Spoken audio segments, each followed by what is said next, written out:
ఏంటి స్పెషలా అని చెప్పాను కదా, అయిపోయింది. చూసి రండి. 1 సెకండ్లో వచ్చేస్తుంది.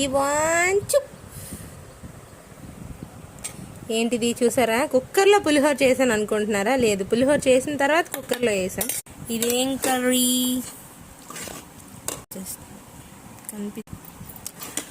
కాబోలి శనగల కర్రీ, పులిహోర ఇదేమో సైడ్ డిష్ అన్నమాట కదా మమ్మీ. వెజ్ లేకుండా ఉండలేం కాబట్టి ఎగ్ చేసింది.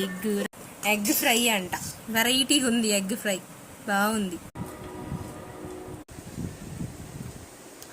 ఏంటి స్పెషల్? పులిహోర.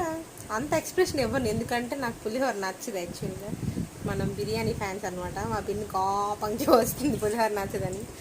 ఎగ్ కర్రీ కొన్ని యాక్చువల్లీ మా వదిన గారి రెసిపీ అనమాట. గుండ్రంగా ఎగ్ కోసి చేసిందంట. సో ఈరోజు మా పిన్ని చేసింది. ఇక్కడ టేస్ట్ చేసేయాలని చెప్తాను. బాగుంది. వద్దు అలా చేయొద్దు అన్నాను కానీ బాగుంది మమ్మీ.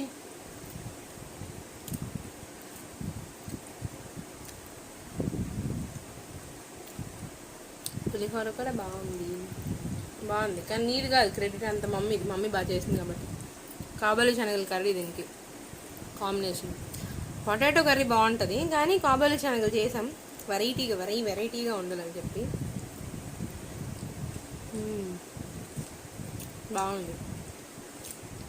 మీరేం తిన్నారు ఈరోజు? సండే స్పెషల్ ఏంటో కామెంట్ బాక్స్లో కామెంట్ చేయండి. బాయ్.